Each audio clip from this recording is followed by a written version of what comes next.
Hello, and welcome to another episode of News. In today's video, we are going back in time to the nuclear and space race. We will be covering the why, the what, and the how. Both races affected the world as a whole and why they are major events to talk about. So, without any further ado, let us talk about the nuclear and space race. First, we need to cover what the nuclear race was. That way, we can cover more of the details. After World War II, America used the first and second only dropped atom bombs on a warring nation. Stalin thought this was to intimidate the USSR and decided to pour billions of dollars into developing a nuclear bomb also. In 1949 the Soviet Union tested their first nuclear bomb and from then began the race to make the best bomb. The bombs dropped on both Hiroshima and Nagasaki both did an immense amount of damage, but by 1961 the Soviets had made and tested the strongest bomb recorded, the Tsar bomb.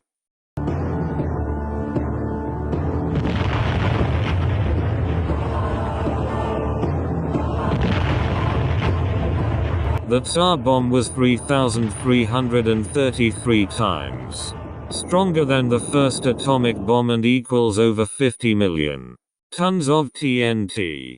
At that point, both countries had enough collective bombs to destroy all life on Earth as we know it. Now at this point, a lot of people wonder if the nuclear race was necessary. Most of this must do with mad or mutually assured destruction. The theory suggests if two countries have the power to easily obliterate each other, neither will risk a direct attack. Instead, both will indirectly attack and will be more open to solving conflicts in a different manner. But if both countries decided to go to war with each other, the possibility of global destruction may occur.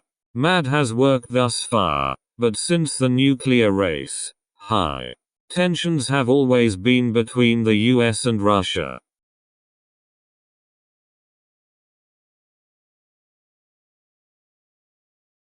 Next, we shall talk about the space race. The space race kicked off in October 1957, when the USSR launched the first ever artificial satellite, Sputnik 1. This sparked fear and worry in the American public that the USSR may be more technologically advanced than America. Later the USSR launched Sputnik 2 and 3 with Sputnik 2 carrying a dog named Laika.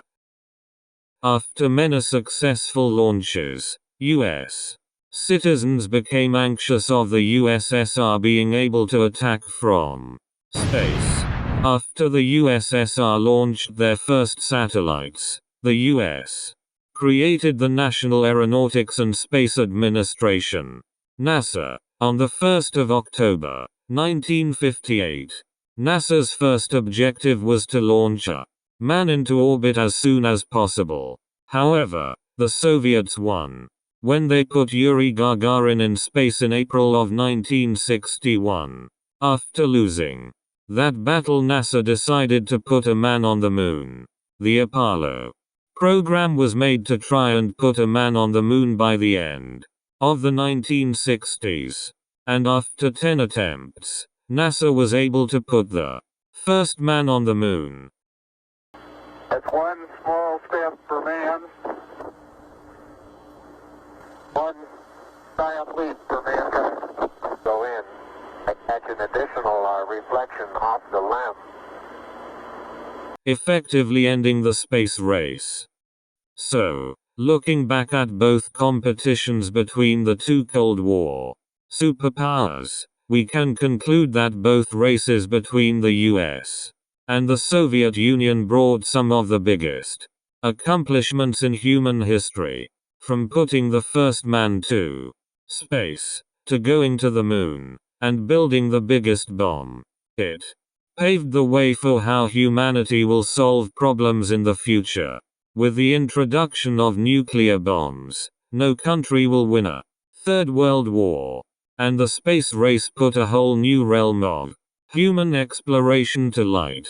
Overall, both events were truly an important part of history and have changed the world. Thank you for tuning into news, and I will see you next time.